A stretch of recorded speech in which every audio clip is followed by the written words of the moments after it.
Yang terhormat Kepala SMP Negeri 2 Kepobaru, Bapak Sugianto SPD. Yang saya hormati Ketua Komite SMP Negeri 2 Kepobaru, Bapak Haji Muhammad Solikin.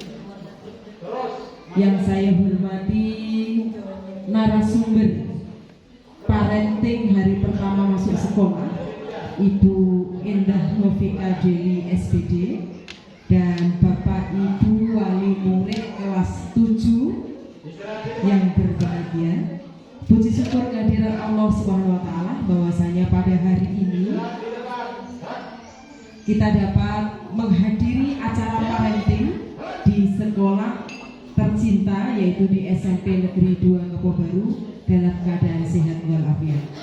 Salawat serta salam senantiasa kita sampaikan kepada junjungan kita Nabi besar Muhammad Sallallahu Alaihi Wasallam.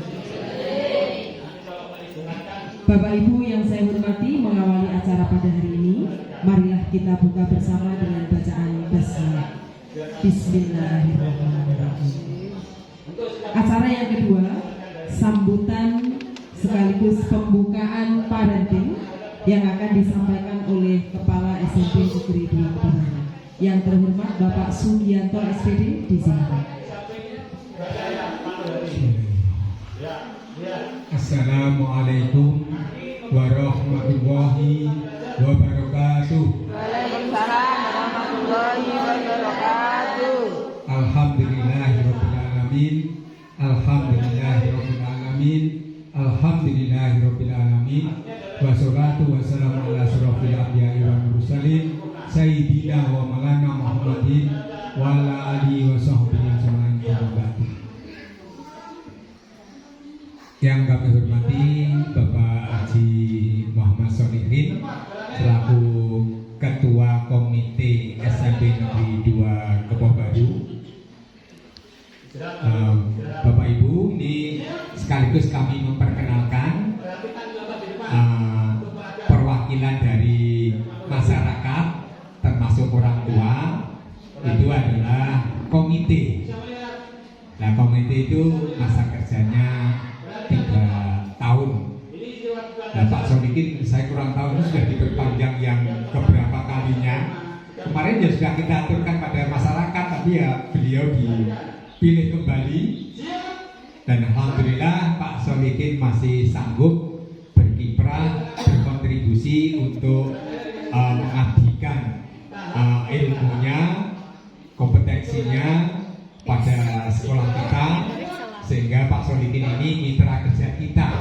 Jadi Pak Solikin ini bukan berpihak pada sekolah, bukan berpihak pada panjenengan, tapi Pak Solikin ini perwakilan dari masyarakat termasuk panjenengan sebagai mitra sekolah di dalam merumuskan kebijakan-kebijakan dan segala sesuatu yang kita siapkan untuk melayani putra putri panjenengan. Yang kedua yang kami hormati, wabil khusus narasumber kita pada pagi hari ini adalah Ibu Indah Novika Dewi SPD. Di sekolah kita Bu Indah ini mengaku pada mata pelajaran BK atau bimbingan konseling. Ini kami perkenalkan. Beliau di sini hadir nanti sebagai narasumber, sebagai guru. Jadi saya anggap putra putri kita bersama. Karena di sekolah itu menjadi tanggung jawab kami, di sekolah menjadi tanggung jawab panjenengan. Karena pendidikan itu pada dasarnya yang utama itu adalah tanggung jawab orang tua. Tapi dengan segala keterbatasan panjenengan menitipkan pada sekolah. Dan ini tanggung jawab pemerintah melalui sekolah. Jadi kami tidak bisa mengemban tanggung jawab. Istilah asingnya itu parenting. Kalau di Indonesia kan biasanya menggunakan istilah kelas orang tua. Jadi kita sekarang ini sedang berada di dalam kelas orang tua.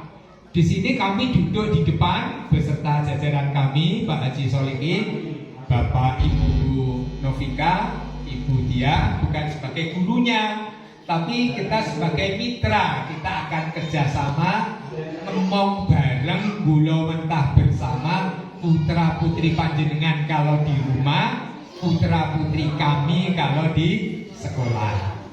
Jadi sekaligus kehadiran panjenengan ini suatu kebahagiaan yang luar biasa bagi kami.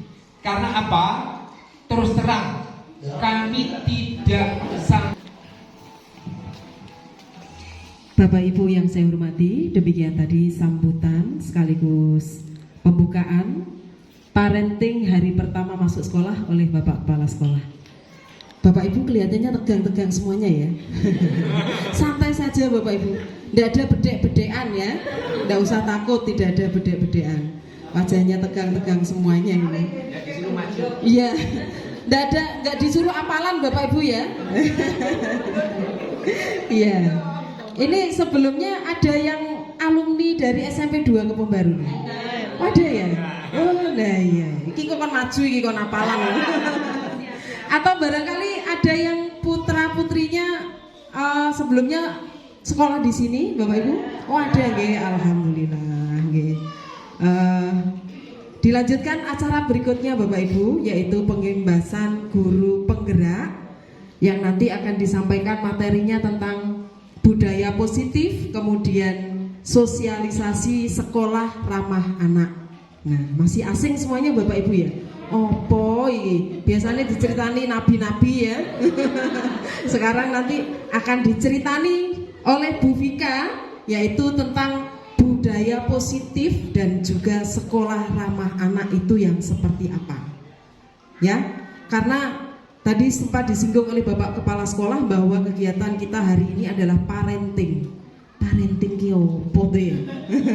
Jadi parenting itu adalah bagaimana nanti kita akan mendampingi putra-putri kita yang tadi sudah disampaikan bahwa tanggung jawab mendampingi putra-putri itu tidak hanya di sekolah saja, tapi juga di keluarga. Tanggung jawab kami ketika di sekolah dan tanggung jawab Bapak Ibu ketika anak-anak di rumah. Karena itu perlu kita bekerja sama. Nah gitu. Oke Bapak Ibu ya, sampun siap nggih? Oke siap. Coba saya ingin dengar suaranya. Halo. Hai. Kalau saya bilang halo, Bapak Ibu jawabnya hai ya. Kalau saya bilang hai, jawabannya harus disilakan. Terima kasih banyak.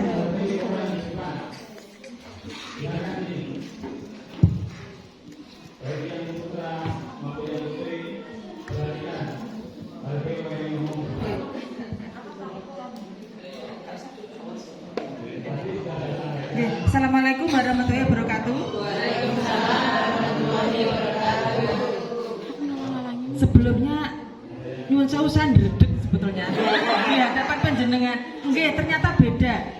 Kalau di hadapan dengan wali murid saya itu ndredeg. Dan saya ucapkan sebelumnya saya ucapkan terima kasih atas kerawan panjenengan semua. Dan yang terhormat Bapak Kepala SMP Negeri 2 Kepah Baru, Bapak Sugiarto, yang terhormat Bapak Solikin selaku komite sekolah, dan teman, terus terang saya dan Budia itu berteman mulai dari sekolah dulu, dari SMP, nggih Budia guys, SMP, kuliah, sampai sekarang Mbak Dilala bekerja juga sama. Jadi kami berteman mulai dari kecil. Besti dari sama saya. Jadi terus terang saya senang di sini karena saya didampingi dengan orang-orang hebat dan panjenengan juga orang-orang tua hebat. Nah, di sini saya akan memaparkan tugas saya sebagai calon guru penggerak, karena memang tugasnya adalah salah satunya adalah saya harus mengimbaskan ke panjenengan semua sebagai wali murid dan ke sekolah, yaitu tentang budaya positif dan sosialisasi sekolah ramah anak. Mungkin tadi Budia sudah menerangkan apa to kuwi parenting wae lagi krungu kok tambahi budaya positif, budaya sing piye, ngerti ku budaya ku ya nari-nari atau apa gitu nggih. Nah, di sini nyuwun sewu, saya di sini tidak akan menggurui panjenengan. Jenengan sudah hebat, tidak perlu saya gurui. Tetapi seperti ngendikane Pak Ki tadi, kita di sini adalah partner atau apa ya, mitra. Kita bekerja sama bahwa sekolah tidak mungkin berdiri tanpa dukungan panjenengan semua. Oke, kita mulai, oke? Yaitu tentang ini, nggak usah saya kenalan, oke? Sudah dikenalkan Pak Ki. Saya di sini mengaku guru BK, jadi mungkin tidak disukai oleh anak-anak karena nanti kalau ada anak yang tidak masuk pasti lapornya ke saya. Kalau misalnya ada yang berprestasi juga sama saya, tapi rata-rata anak-anak itu menganggap saya itu polisi, padahal saya itu gak medeni belas. Saya itu gak pernah nyopot Bapak Ibu, paling tak mut tok. Oke, ini langsung nggih tentang sekolah ramah anak. Nah, ini sudah saya ulangi, saya adalah Indah Novika Dewi. Anak-anak biasanya memanggil saya Bu Vika, Juli. Kalau Budia nggak mau dipanggil Budia, namanya Bu Andin katanya. Iya. Nah, di sini saya akan yang pertama adalah ini budaya positif. Mungkin penjenengan bertanya, budaya positif itu budaya yang seperti apa? Jadi budaya positif adalah perwujudan dari nilai-nilai atau keyakinan universal yang ditetapkan di sekolah. Keyakinan universal mungkin jenengan bingung ya, itu yang seperti apa toh? Keyakinan universal itu sudah banyak sekali penjenengan dengar, cuma penjenengan kurang familiar ya. Universal itu yang seperti apa? Di sini ada, ini contohnya ya, contoh nilai-nilai universal itu ada keadilan, tanggung jawab, kejujuran, bersyukur, berprinsip, kasih sayang, rajin, komitmen, percaya diri. Nah, harapannya dengan adanya budaya positif, putra-putri panjenengan itu semua mempunyai sikap-sikap baik yang seperti itu. Kalau saya sebutkan, karena Budia guru bahasa Indonesia, saya yakin menyebutkannya mulai dari nanti ujung pulau Jawa yang paling timur, Bali sampai Jakarta gak bar. Karena memang untuk budaya positif itu banyak sekali, ini hanya contoh saja. Ada keadilan, tanggung jawab, kejujuran, bersyukur, lurus hati, berprinsip, integritas, kasih sayang, rajin, komitmen, percaya diri, dan kesabaran. Nah, di sini kenapa toh budaya positif itu harus dikenalkan ke panjenengan semua, dan perlu panjenengan ketahui bahwa budaya positif itu tidak mungkin didapat secara instan. Oke? Jadi kebiasaan itu tidak mungkin, oh saiki anak-anak diajari tanggung jawab, sesok bocah-bocah wis pinter. Kira-kira bisa nggak? Tidak. Ya, kita sama-sama orang tua kalau di rumah. Walaupun mungkin jenengan sudah berpengalaman karena penjenengan sudah SMP, kalau anak saya baru naik kelas 6. Jadi saya perlu berguru ke jenengan sebetulnya. Nah, karena budaya positif itu tidak bisa dilaksanakan secara instan, setiap hari. Bahkan mungkin bahasa panjenengan harus mimil nggih, mrimil pol pokoknya mrimil. Nah, diperlukan kebiasaan di sekolah yang berpihak pada siswa agar siswa itu bisa bertumbuh kembang secara sempurna. Maka dibutuhkan kebiasaan positif. Nah, selanjutnya apa toh tujuannya? Kenapa budaya positif itu perlu dikenalkan di sekolah? Karena seperti ngendikannya Pak kita tadi, kita adalah mitra. Kalau di sekolah itu kita berusaha sebisa mungkin untuk mengenalkan budaya positif, membiasakan budaya positif di sekolah. Nah, di rumah saya yakin panjenengan adalah guru pertama bagi putra-putri panjenengan. Jadi bukan kami sebetulnya, gurune putra-putri panjenengan ya jenengan itu, karena dari pertama kali menjadi guru itu panjenengan, orang tuanya. Nah, tujuannya di sekolah, tujuan yang pertama adalah ini membentuk anak yang bertanggung jawab dan menumbuhkan kesadaran diri berdasarkan nilai-nilai kebajikan tadi yang sudah di awal, kebajikan nilai-nilai universal tadi. Jadi harapannya dengan dikenalkan budaya positif, maka anak-anak mempunyai kesadaran diri. Ora usah diomengi maneh, mereka sudah biasa, sudah menjadi kebiasaan. Contoh ketika panjenengan ke Bojonegoro naik motor, bawa helm apa enggak? Bawa nggih? Nah, itu karena takut polisi atau karena kebiasaan atau karena keselamatan? Iya, karena keselamatan.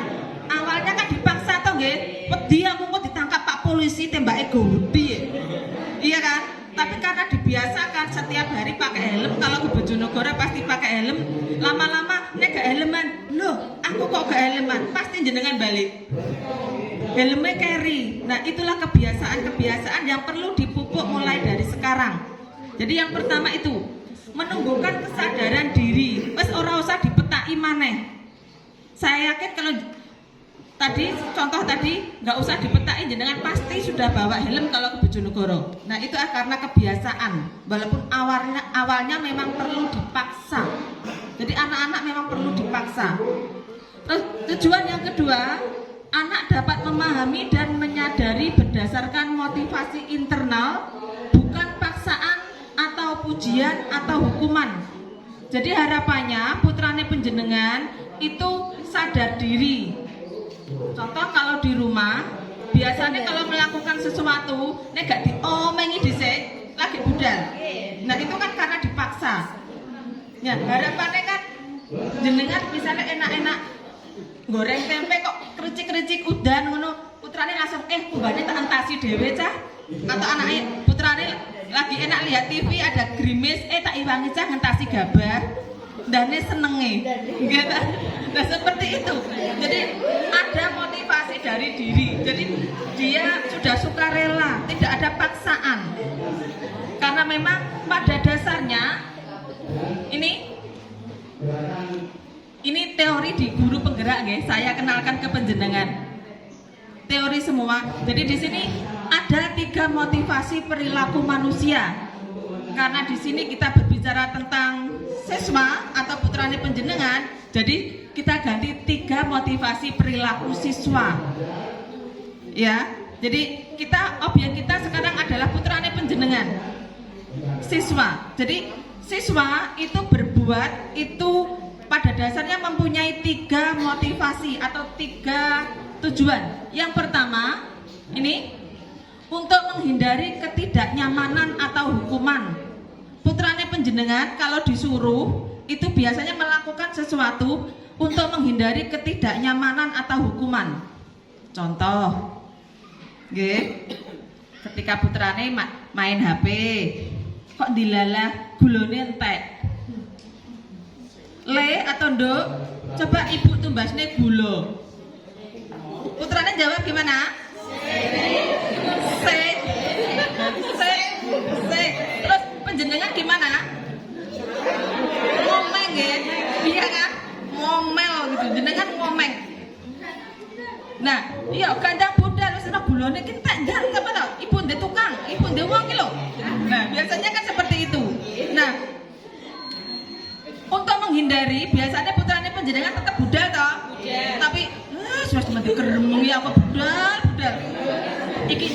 anake kula piyambak. Nek teng griya nggih ngoten. Mesti ngene, wis sudah wis berangkat tapi sambil wis. Nah, jadi dia berangkat karena menghindari ketidaknyamanan. Nek digremengi ini kan gak nyaman, nggih. Jadi untuk menghindari ketidaknyamanan atau iso-iso kadang-kadang jenengan jiwet kukune, bocah kok ibu lho, Pak. Biasanya jenengan sampai lambene ndower. Iya, tak tuwek kupurmu. Nah, untuk menghindari hukuman atau ketidaknyamanan. Jadi motivasinya, tujuannya dia berangkat. Misalnya jenengan suruh berangkat, tujuannya karena untuk menghindari ketidaknyamanan. Ben gak diomengi, ben gak dijiwet karo ibuku. Jadi tujuannya itu, ya. Terus yang selanjutnya, motivasi perilaku siswa yang selanjutnya adalah untuk mendapatkan imbalan atau penghargaan dari orang lain. Opai no. Iya, nggih. Jadi tumbasno paketan Bu. Opai no. Jadi itu. Jadi dia mau melakukan karena dia butuh imbalan atau penghargaan. Ini pengalaman saya pribadi nggih. Ketika kecil saya itu paling suka kalau disuruh weweh, tapi kalau di tempat weweh disangoni. Misalnya saya punya bude 2. Yang satu misalnya di Berangkal, yang satu di Nglumber misalnya. Kalau di bude Berangkal disangoni 5.000, di bude Nglumber disangoni 3.000. Mesti saya akan semangat kalau berangkat ke rumah bude Berangkal. Iya kan? Disangoni. Nah, berarti saya berangkat itu karena ada imbalan. Nek wis diopai budal. Atau biasanya anak-anak kita itu memakai uang pas. Tuku micin atau tuku beli garam 5.000, susuke 5.000 ndi susuke? Iya. Uangnya pas nggih. Oh, tibake saiki uyahe regane 10.000. Tak kira putrane panjenengan mboten nggih. Sami. Jadi ternyata masalah kita sama. Ya, jadi anak-anak itu melakukan yang pertama untuk menghindari ketidaknyamanan atau hukuman, yang kedua karena imbalan atau pujian, ben dilem. Nggih, pujian itu ternyata bagi anak-anak itu penting. Ini ngapunten nggih kalau saya Bu Vika mesti kok cerita terus. Iya, karena saya punya banyak sekali pengalaman dengan siswa dan pengalaman bahkan di Nyuwun Sewu di guru penggerak ini saya mesti, ayo Bu cerita lagi muridnya penjenengan gimana. Jadi anak saya baru ketika ada anak lewat, ketika saya ngelem Nyuwun Sewu, saya ngelem anaknya orang, ya Allah bocah kok gantengnya ngene. Anak saya gini, bun aku. Jadi dia minta dilem. Jadi otomatis saya juga akan bilang ngelem ke anak saya, Haman juga ganteng ojo. Itu ganteng dewe sak kecamatan, saya bilang gitu. Karena dia akan marah. Dia kalau saya ngelem, saya yakin putrane penjenengan. Jadi saya tahu kalau ada anak kecil saya pasti Nyuwun Sewu nggih, pasti harus bilang, "Cak kok ayune ngene, Cak kok," pasti dia akan senang. Jadi pujian, anak-anak itu masih suka dipuji. Dan biasanya ini berlaku pada anak kelas 7, peralihan dari SD ke SMP. Jadi masih anak-anak sekali. Kadang-kadang itu gini, dia dengan merajuk atau bukan merajuk, mepet ke kita itu gini, Bu, bijinya tambahi ya Bu. Bu, aku pinter toh. Iya pinter. Jadi masih perlu pujian untuk putra-putra ini penjenengan itu yang kelas 7. Nanti kelas 8 sudah mulai berkurang, kelas 9 malu mereka dipuji. Kalau dipuji, kalau kelas 9 itu sudah bilang, ah Bu Vika alay. Saya dikatakan alay, walaupun saya nggak ngerti alay itu ya apa. Iya, katanya saya lebay kalau saya memuji, ah Bu Vika alay, biasa aja Bu.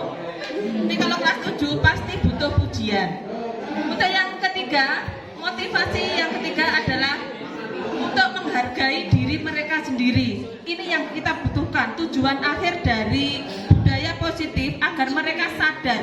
Jadi, oh memang dia butuh. Bayangkan kalau di rumah putrane penjenengan kaya Allahu Akbar, rasa dikongkon wis budal salat dhewe. Alangkah senengnya. Ya, karena memang dia sudah sadar sendiri. Nah, selanjutnya ini contoh budaya positif di sekolah. Ini nanti untuk program akan dipaparkan oleh Bapak Kepala Sekolah. sekolah, tapi saya perlu pamer sebentar nggih ke panjenengan semua tentang budaya positif yang sudah dilakukan di sekolah. Contoh aksi nyatane itu konkretnya kuwi apa to Bu? Aja kok ngomong wae contohnya apa? Ini sekolah sudah mempunyai budaya positif. Ini pembiasaan baca Al-Quran. Ini contoh budaya positif yang ada di sekolah. Jadi putra-putri panjenengan setiap pagi itu disuruh, ya dipaksa nggih. Nyun sewu, awal-awalnya dipaksa karena kami setiap pagi karena ada sholat duha dan baca Al-Quran, kami harus nguber-uber kayak uber pitik nyun sewu. Jadi musolanya di depan, mereka lewatnya muter sini loh, ke belakang sini. Jadi apa nanti lewat sana, lewat lor, balik kidul, lagi maju. Jadi mulek. Wudu saja satu anak esok-esok 2 jam. Oke, jadi perlu dibiasakan, dan ini tadi harus ada terus-menerus, tidak bisa sehari 2 hari.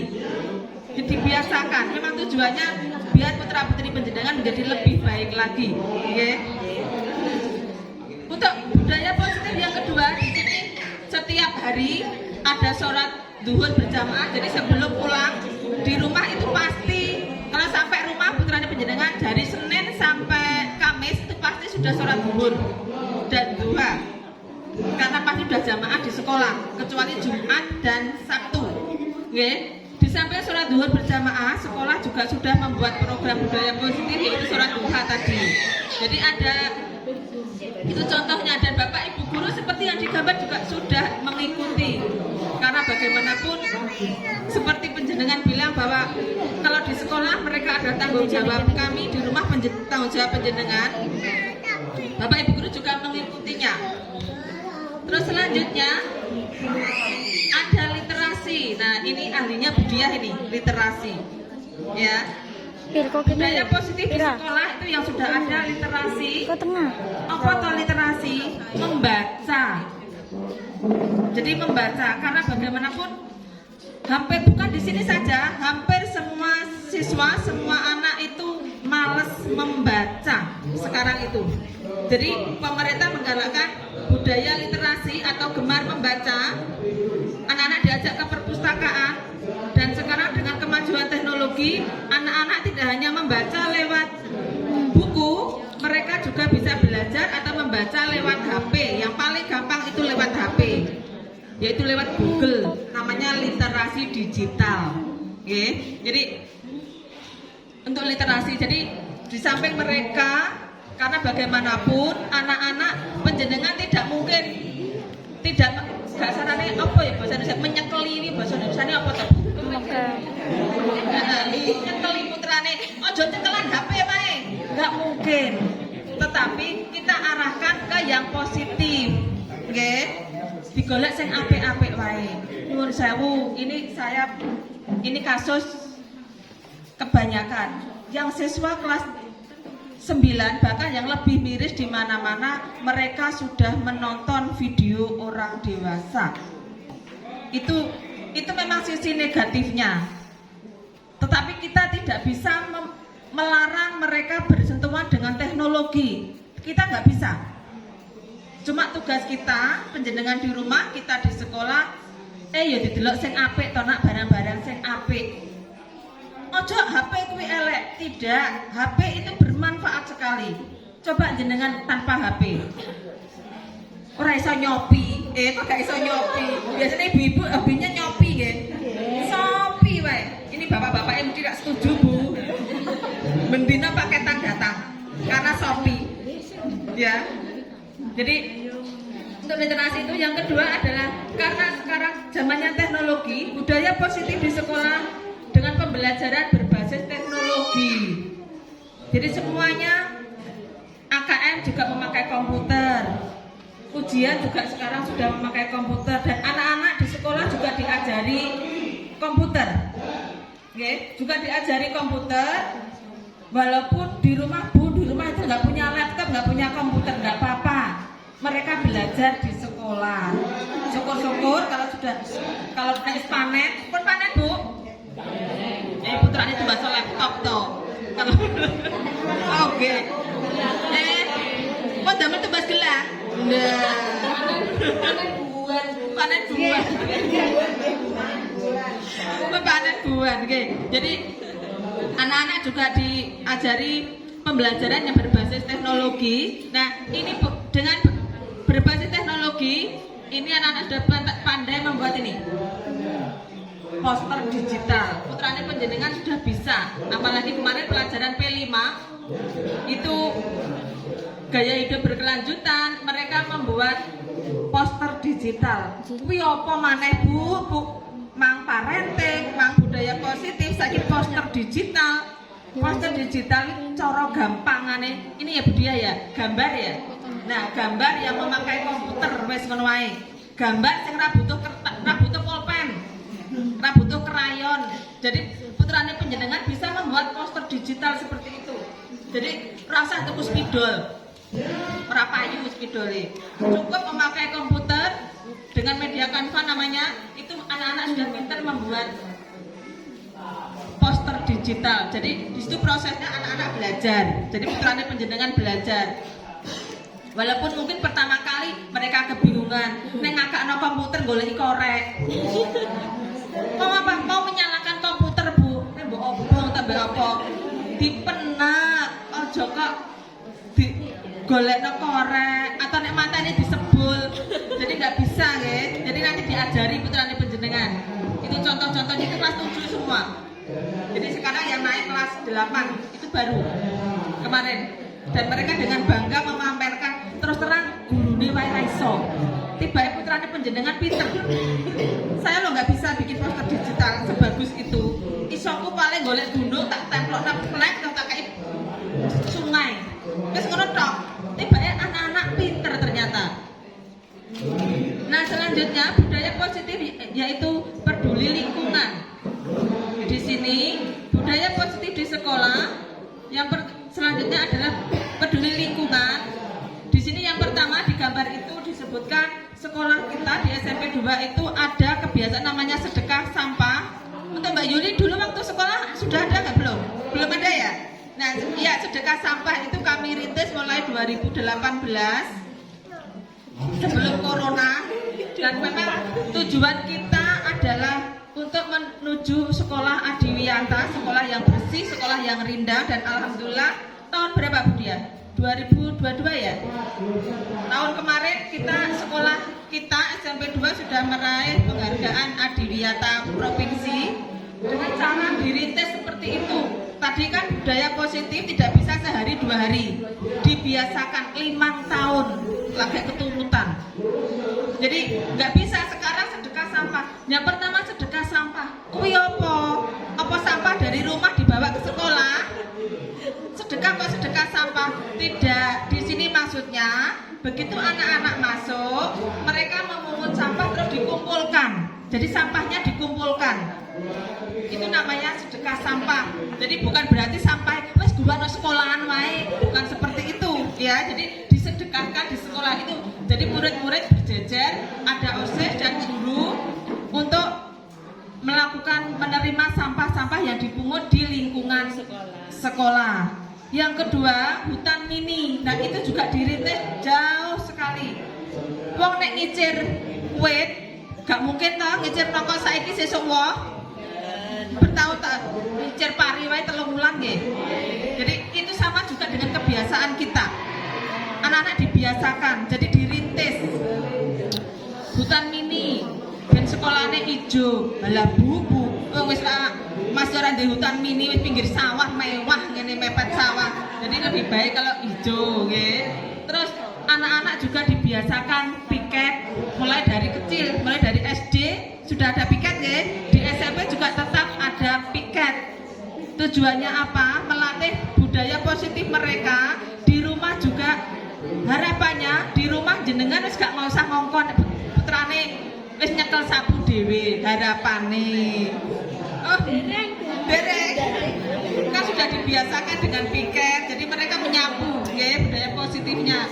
Terus mereka juga bersih-bersih dengan bapak ibu guru. Kalau di rumah bersih-bersih dengan panjenengan, kalau di sekolah dengan bapak ibu guru. Jadi bukan kok putrane panjenengan jenengan gurune lungguh-lungguh gitu. Penak tenan. Jadi kita juga sama.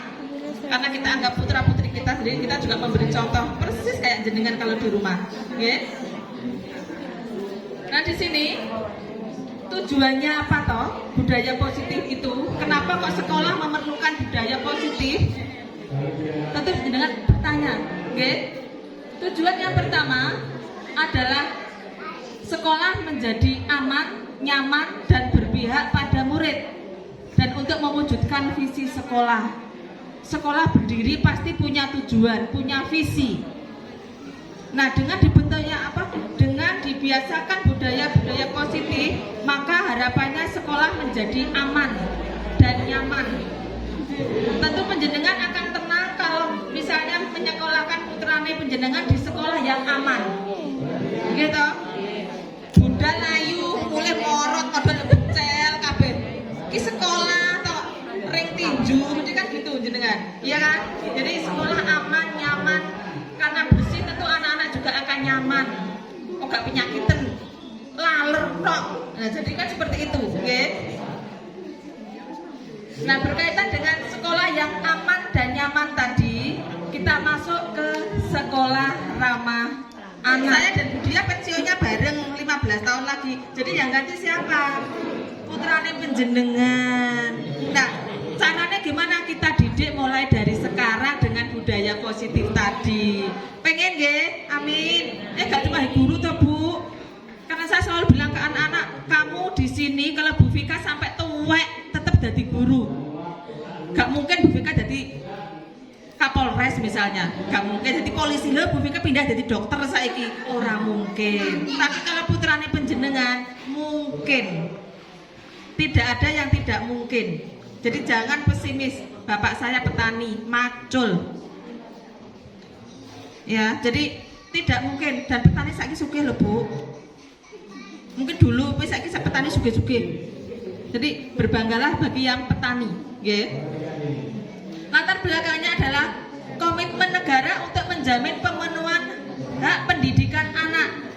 Jadi semua anak mendapatkan hak untuk sekolah. Makanya biayanya seminim mungkin. Tetapi bukan berarti langsung gratis wis jenengan lagi saiki kono kok bayar ae pun ngoten nggih. Karena bagaimanapun walaupun itu adalah hak anak, tetapi bagaimanapun tetap butuh biaya. Nek sepatune jebol ya dimbasno to Bu. Nggih. Nek klambine sesek, mosok sampai klambine kecingkrang gitu. Klambi sampai kelas piro le? Mulai kelas 3 SD, Bu.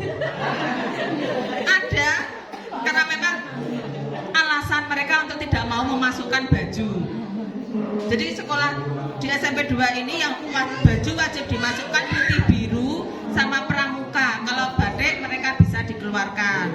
Jadi kalau berangkat dari rumah, nyuwun sewu nggih, kalau di sini kami cegati lebokno to le, Nduk, ben ganteng, ben ayu. Karena datang itu anak-anak itu malas sekali memasukkan baju. Dan kalau bilang enggak apa-apa, pasti apa-apa kalau di sekolah. Nggih. Karena kita punya murid kalau datang pasti terlambat. Setelah orang tuanya saya panggil, ternyata dia bilang ke orang tuanya, "Kari gak popo, Bu, mlebune setengah 8." Kok enek guru sekolah setengah 8. Katanya Kari gak popo. Kok so Kari gak popo iki, Le? Ya besok tak gaweno sekolah dhewe le khusus awakmu, saya bilang gitu. Ora usah sekolah langsung lulus. Sampai saya bilang gitu. Jadi tetap ada peraturan nggih, masuknya jam 7. Jadi bukan jam 7 dari rumah loh nggih. Mana jam 7 dari rumah kok setengah 8. Kowe tanya ora apa-apa, Bu. Ada juga loh. Siswa itu kalau di rumah pulangnya duluan. Jadi kalau kita pulang jam 2, Senin sampai Kamis pasti pulangnya jam 2 kurang 10. Senin sampai Kamis. Nah itu jam 10 sudah sampai rumah. Alasannya gurunya rapat. Sampai saya bilang gini, Bu, rapat itu memang iya, tapi ya sebulan sekali toh. Masa kok mendino rapat orang ulang toh piye? Iya kan? Misalnya orang ke sawah, kok wis mulai pacule cuklek, masa mendino pacule kok cuklek ae. Iya kan? Jadi belakang sekolah ramah anak. Terus selanjutnya adalah pengertian dari sekolah ramah anak. Kalau tadi, kenapa toh pemerintah membentuk sekolah ramah anak? Nah, yang kedua adalah pengertiannya. Sekolah ramah anak itu yang seperti apa? Nah, sekolah ramah anak adalah sekolah yang mampu mewujudkan kondisi aman, bersih, sehat, peduli, dan berbudaya lingkungan hidup.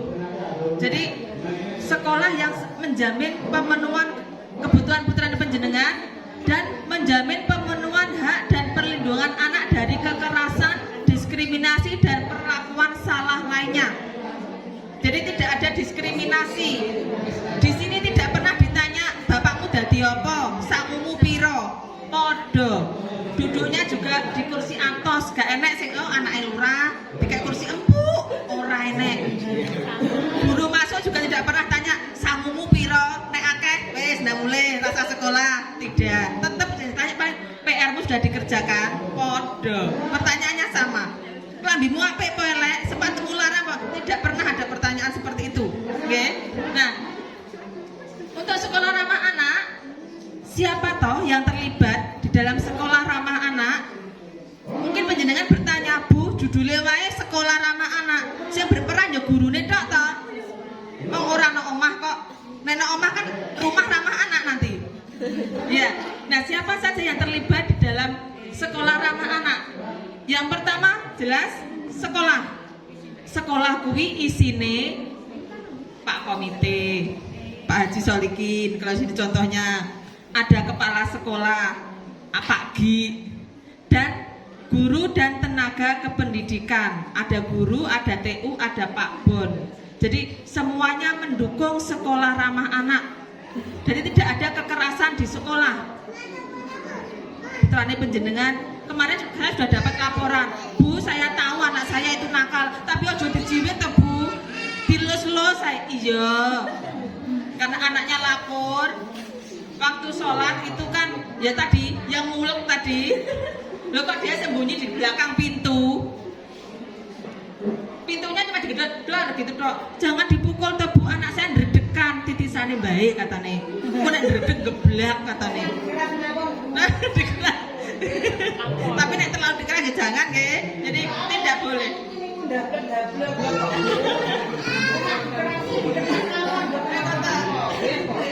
Jadi nggih, untuk rambut untuk yang putra nyuwun sewu tidak boleh kalau potong diberi dalan tumo nggih. Apa itu namanya? Sing garis itu dilarang, nanti dicukur sama Pak Ahmad. Nyuwun sewu kan memang tidak boleh. Nggih. Terus untuk yang putri nyuwun sewu ini umum saja nggih. Tolong jangan diberi perhiasan selain anting-anting. Nanti nek ilang sekolah gak iso ngijoli.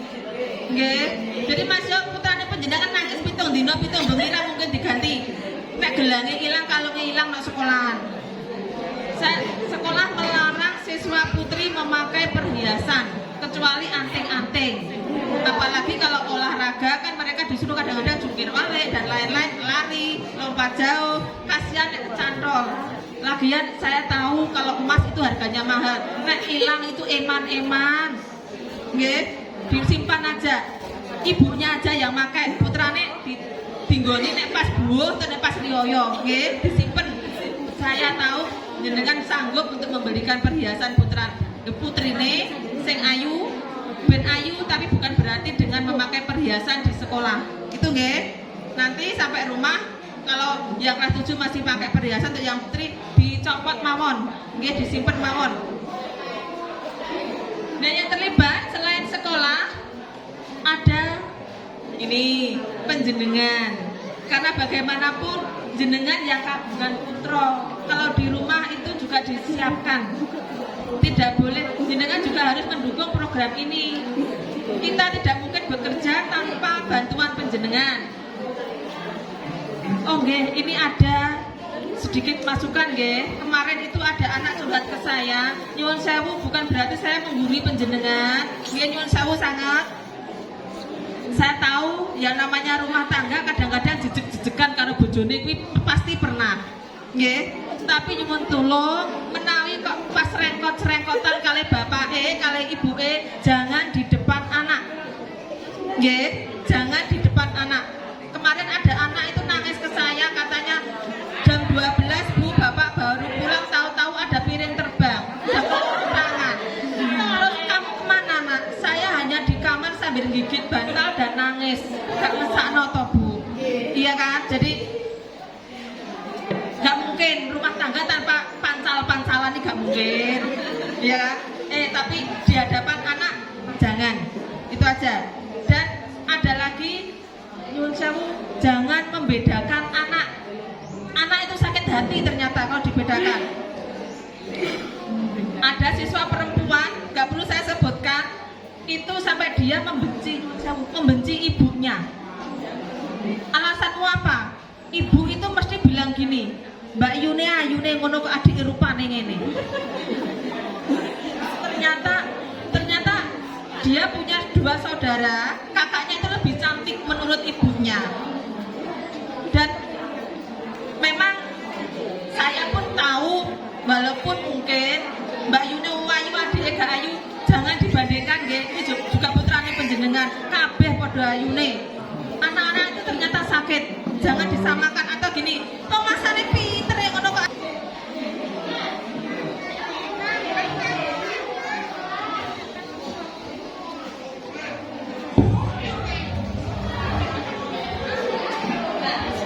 Dari Dokter Andes Sino Widodo, jadi sebelumnya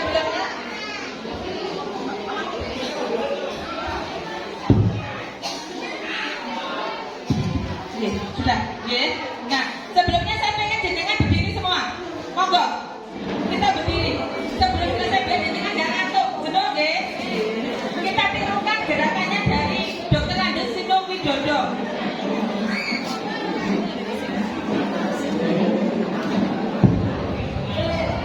Kita ikuti gerakannya, kita menyanyi sambil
sesi pertama yang dibawakan oleh Ibu Endah Novika Dewi, guru penggerak kita.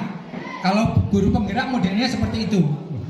Bu Vika belum bisa menyamai Bu Hajah Diah Retno Wulandari karena Bu Dia sudah lulus, sudah dikukuhkan.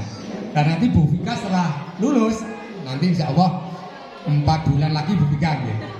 Nah, seperti yang disampaikan di pertama tadi, Bu Vika itu mendedekan. Ya, setelah melalui proses guru penggerak, akhirnya kalau sudah ngomong ya panjang lebar ternyata ya.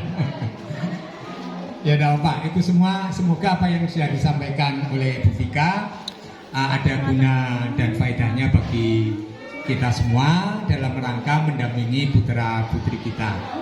Di sini kami selaku pimpinan sekolah akan menyampaikan beberapa hal khususnya terkait dengan program-program sekolah yang detail-detailnya sebagian sudah disampaikan oleh Bu Vika tadi. Yang pertama adalah putra-putri panjenengan di sini mau kita ajak, kita bawa bersama menuju visi sekolah. Jadi sekolah itu ketika melaksanakan segala kegiatan dan memprogramkan kebijakannya, itu semua mengacu pada cita-cita bersama warga sekolah. Nah, visi ini disusun seluruh warga sekolah mengadopsi, memperhatikan usulan-usulan, masukan-masukan, juga mengingat, menimbang dan sebagainya di mana sekolah itu berdiri. Nah, sekolah kita ini